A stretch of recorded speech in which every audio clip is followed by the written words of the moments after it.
Hello, Margarita. Hello, thank you for having me. Have you understood some of what I said? Sí, yo comprendo. ¿Así? Mhm. ¿Hablas español? And my best friend was from Mexico, so I can understand pretty good. But What I can, wish I. what can you say in Spanish? Hola, yo soy Margarita. Well, not bad. Now you have a few, I don't know how to say, but tricks if you come to a Spanish country, Yeah. Latin America or Spain. Mm-hmm. Yeah. Well, first of all, of the interview, It's a Paradise is not very known here in Spain. Can you show up who are you as Margarita and as Edge of Paradise? Yeah, so we are a cinematic rock band. We've been together for 10 years now. We formed in Los Angeles, California, but we are all from all over the world. I'm more European. Our drummer, Jamie, is from Colombia. Our guitarist, Dave, is from the East Coast, Connecticut in the US. So we're all spread out. We all live in Los Angeles, but yeah, we started 10 years ago. We have our fourth album, The Unknown, is coming out this September. We toured a lot of countries. We toured US, about 24 countries in Europe, Japan. And we love playing and playing shows and meeting people and releasing music. So that's who we are in a nutshell. As you said, this is the 10th anniversary of the band since you released your first album, Mask. Mhm. How have been for you this decade, and because you started the band so young? Yeah, it was a really long journey.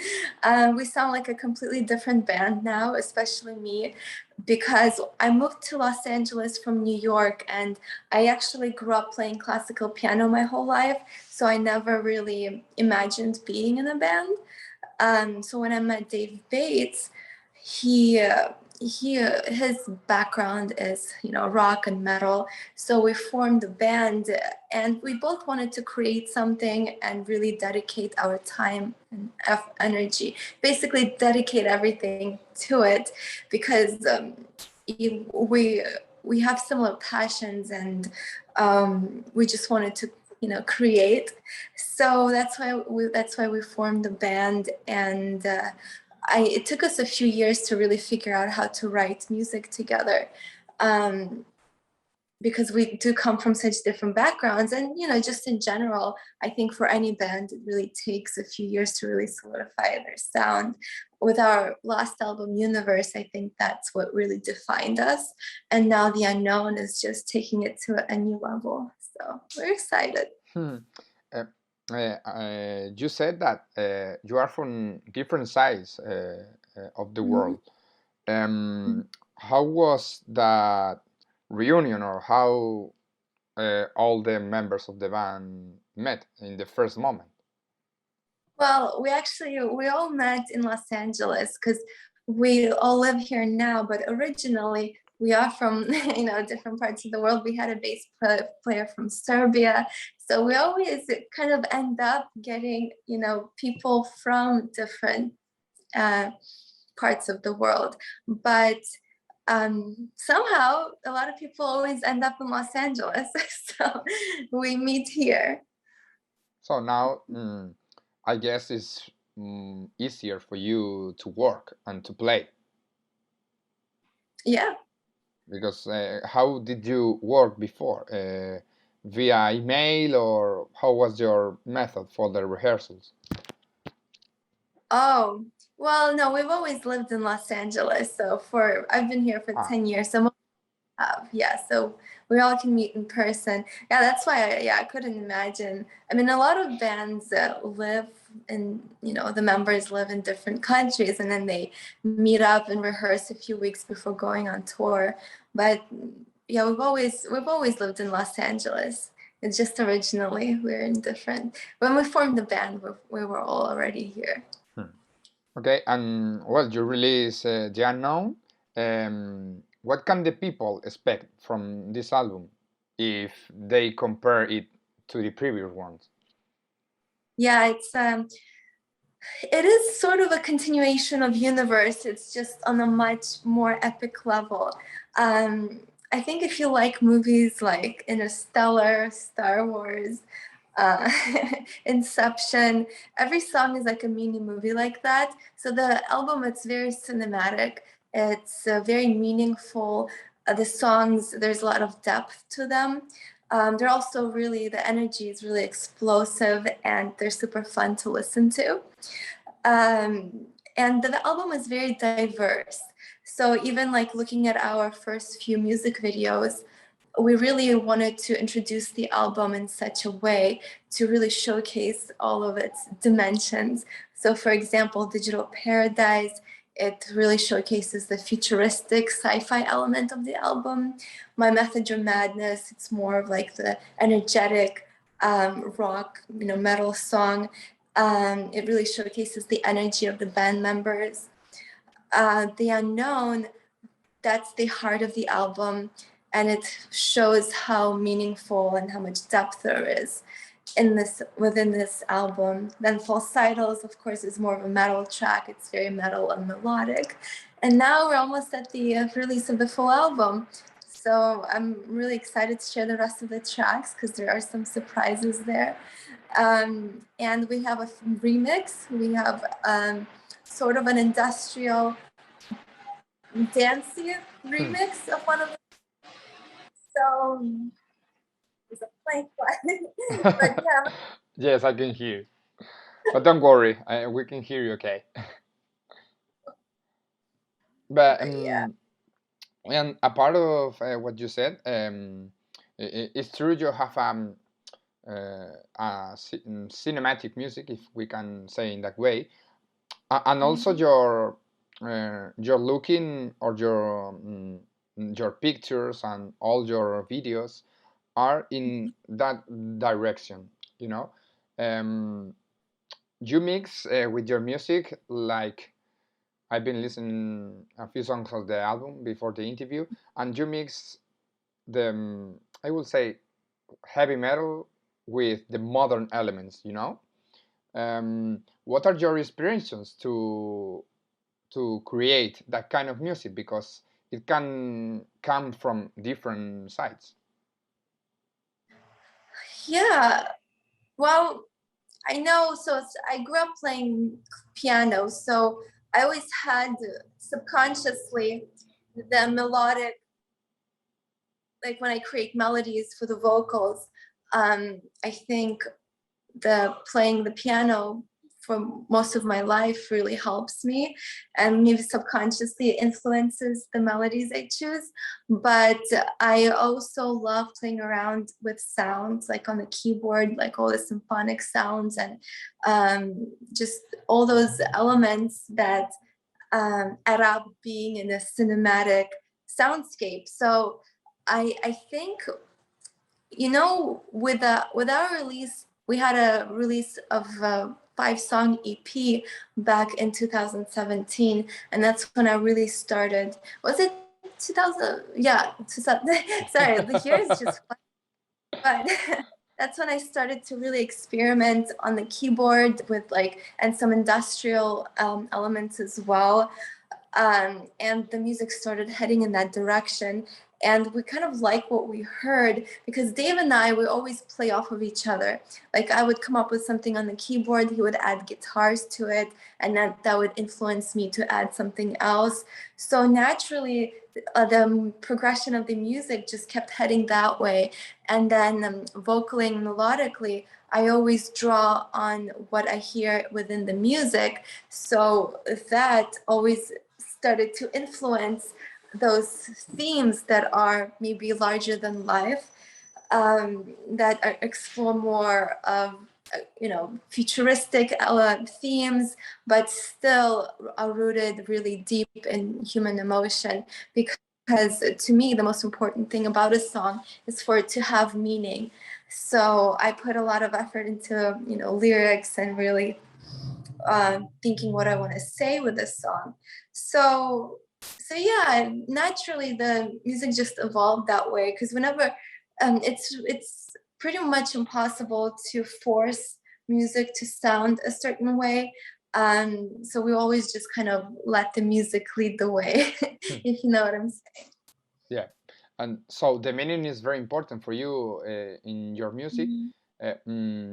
That makes that you feel even more the songs when you are playing, or do you feel more connected to the music because of that?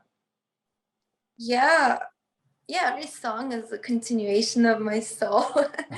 I put all my heart and soul into it. I mean, all of us do, but I do feel very connected to the songs, and it's also another thing to play them live, because you have the setting of the live audience, and for me it's a way to communicate with the world, and I love people and I love sharing the music. So it is very it's like a very specific experience for me to sing these songs live, and we haven't played the show in so long, and we just can't wait to do that, especially with this music, because I think it's so cinematic and fun. It'll go over live really well, so we can't wait. And you've played before with some artists, if I'm not wrong, like Camelot or Hammerfall, for example. Um, which one would be your the best tour of your life? Which bands would be in that poster? Yeah, we played with Camelot. Recently we played with Sonata Arctica. Actually, we went to Spain. We had one show in Barcelona. So hopefully we'll be back.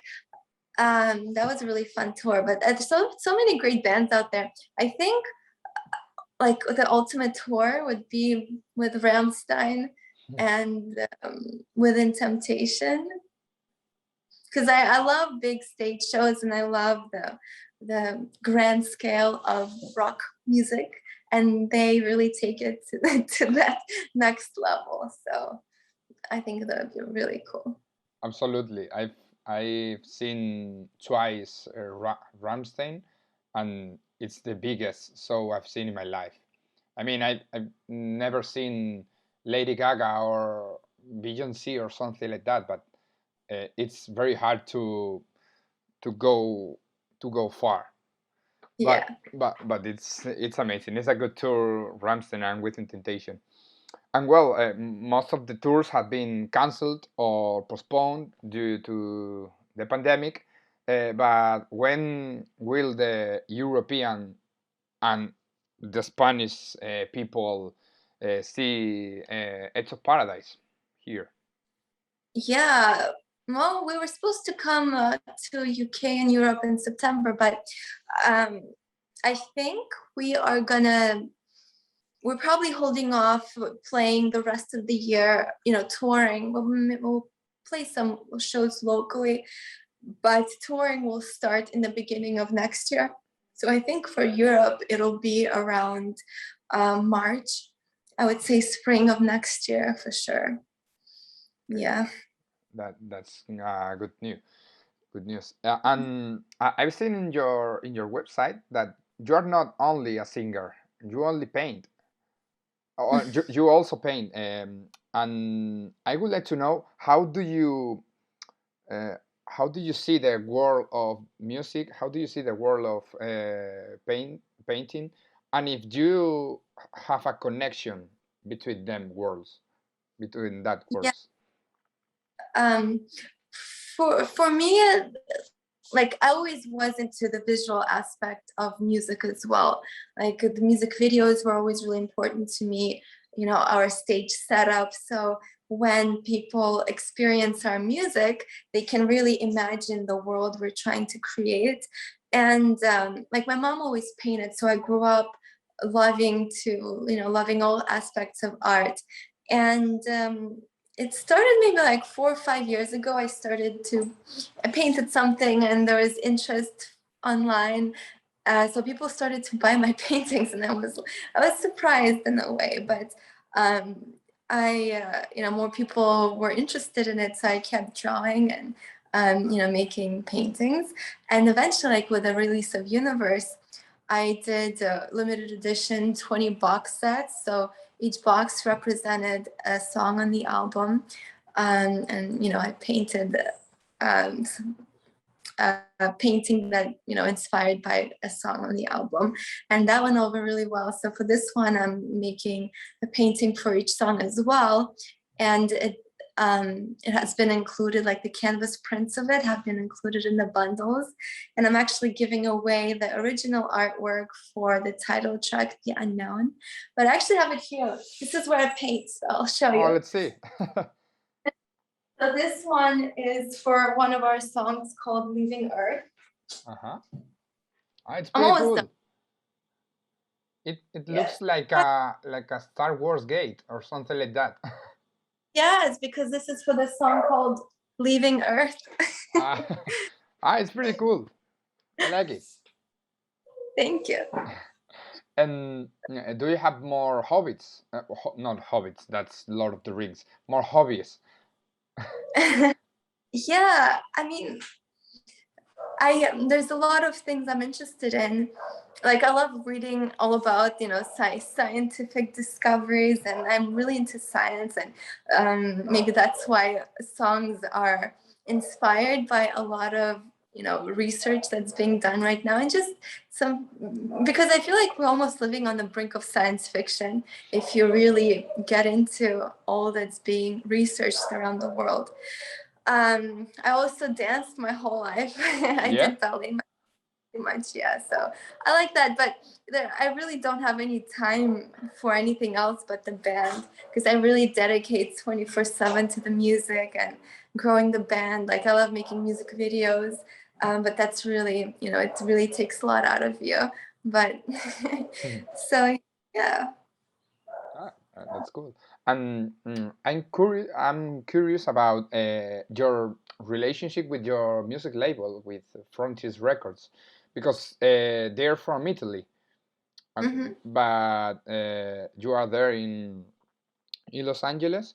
How that this relationship started?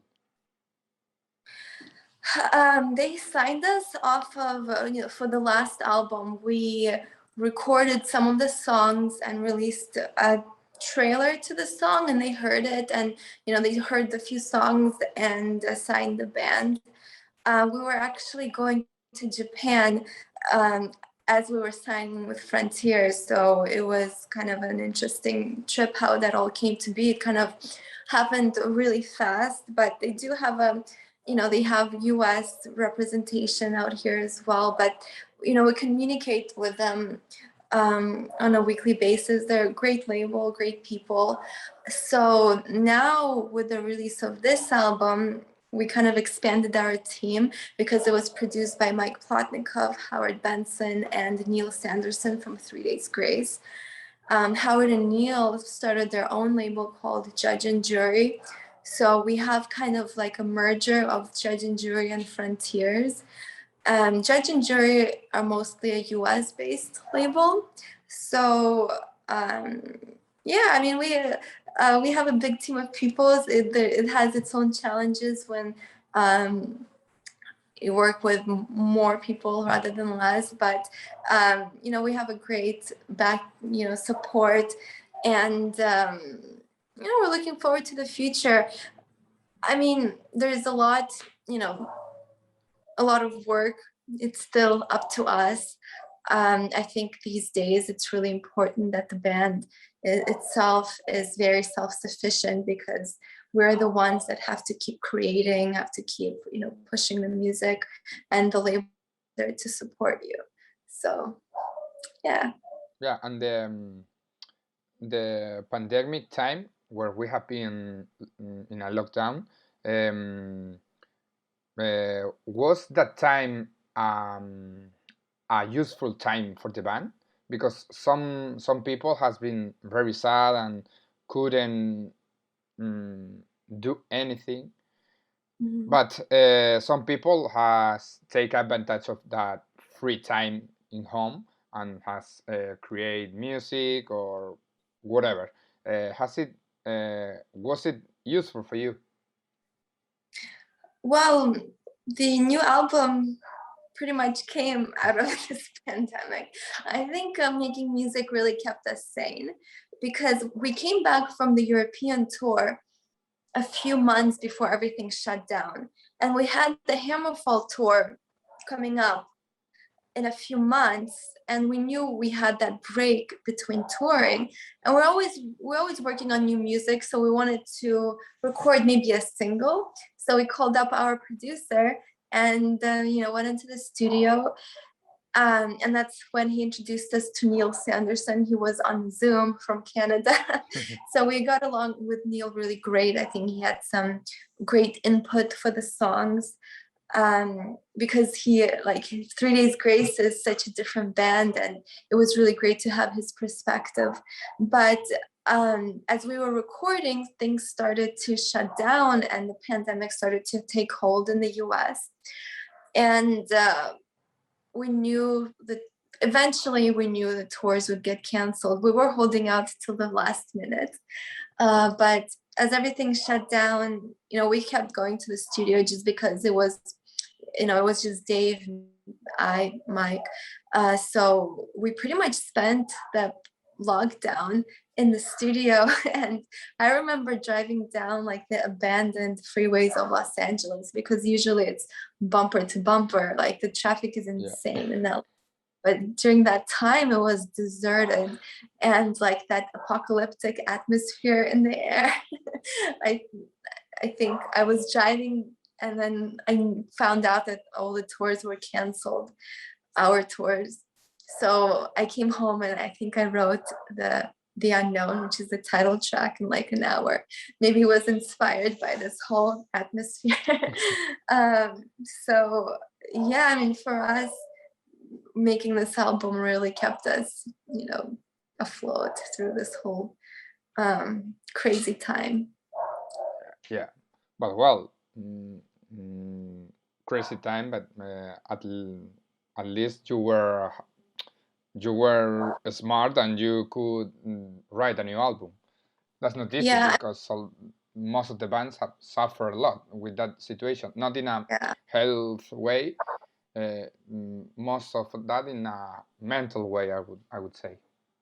Yeah, and we were lucky in a way because we were able to, I think for us, being in a band for over 10 years, like we pretty much started from zero, and we had to overcome so much.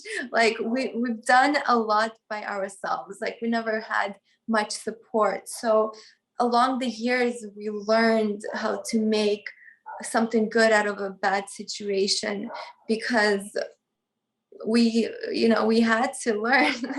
So it's kind of within the fabric of the band to always find that silver lining.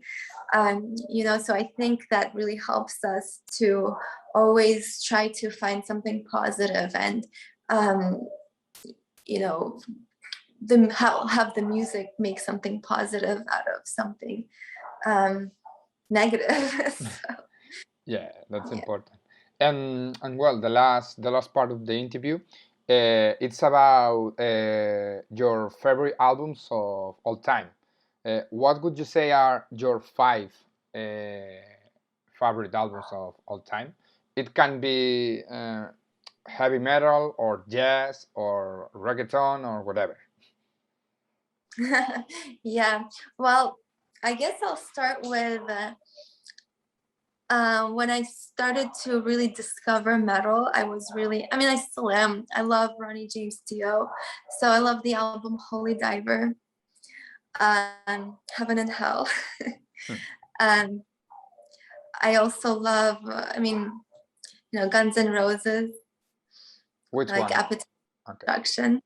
Yeah. Why would you say the first one is because it's maybe the first album you listen to, but could you explain every one of them? I think the songs, just because of how I was, discovering music at the time, the songs from that album,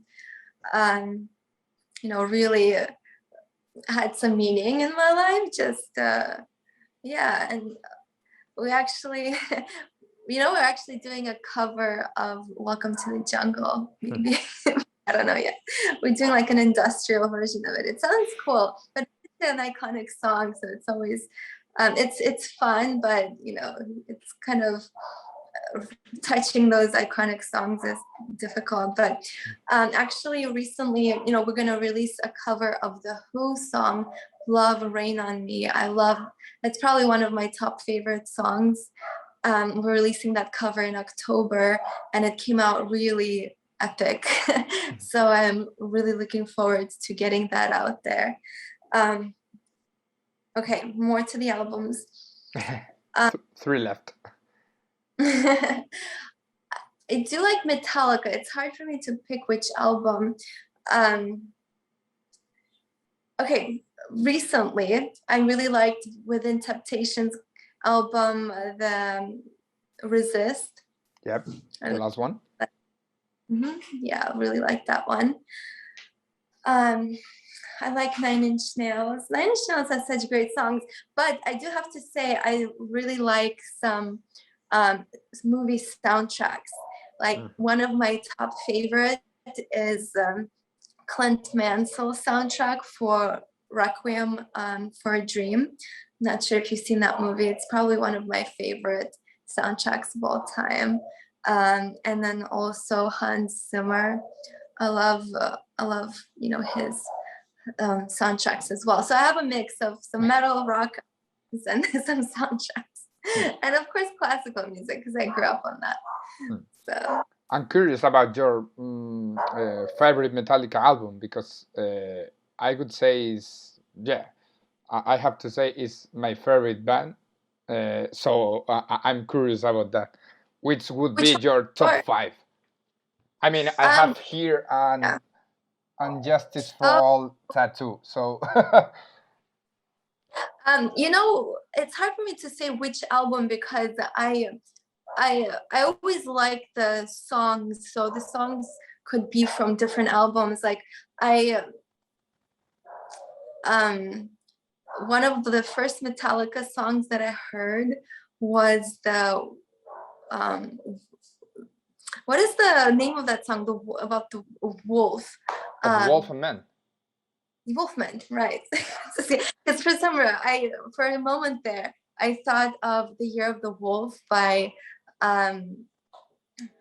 Motorhead. I don't know if you heard that song. It's a great song by Motorhead. Probably one of my favorites from them, actually. But yeah, Wolfman was the first Metallica song I've heard, and I really loved that song. Of course, Enter Sandman, but Enter Sandman is one of those more mainstream of their songs. But I love ballads, so of course Metallica ballads. But yeah, the Black Album, of course, is a great album. Actually, we recorded with Michael Wagner, who produced Metallica. He told us a lot of stories.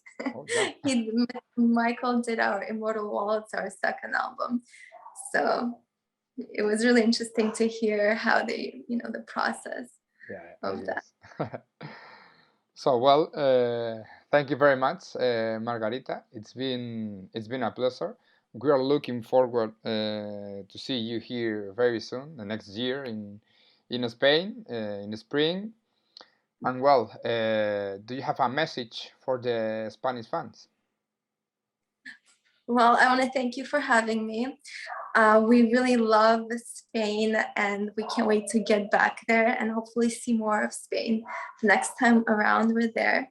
And I just want to thank people for being a part of our world, for listening to the music. We're so excited to share these new songs. And if you just finding out about the band, I want to say thank you and welcome to our world. And I hope we'll see everybody live very soon. So take care, everyone. Thank you again for having me. And, see you at the show. Yep. And well, I have here for you, I don't know which one do you prefer, but we have Kat Von D's cover and Ginger's cover with your interview from the number 5 of Power Magazine. I think your interview is here. Yeah. Here you are. Oh. It's a Paradise. So cool. In the 5th Power Magazine issue. So you have some copies here for you, and the people can get the copy in our online shop or wherever. Oh, that's so cool. Yeah, I mean, we'll push it to our crowd. Can they order it in America if we tell our fans? It's not possible from America, but well, maybe we can do something if we talk after the interview. Okay. I know some of our fans love collecting because we tend collecting magazines, and Europe has the best rock magazines. I think US, we are more digital here now, but I love the physical copies and like the magazines. So thank you for keeping music alive. Thank you very much for your words about the magazines in Europe. Mm-hmm. So well, thank you very much, Margarita, and have a nice day. You too, and have a great night over there. Thank you. Goodbye. Bye. Thank you.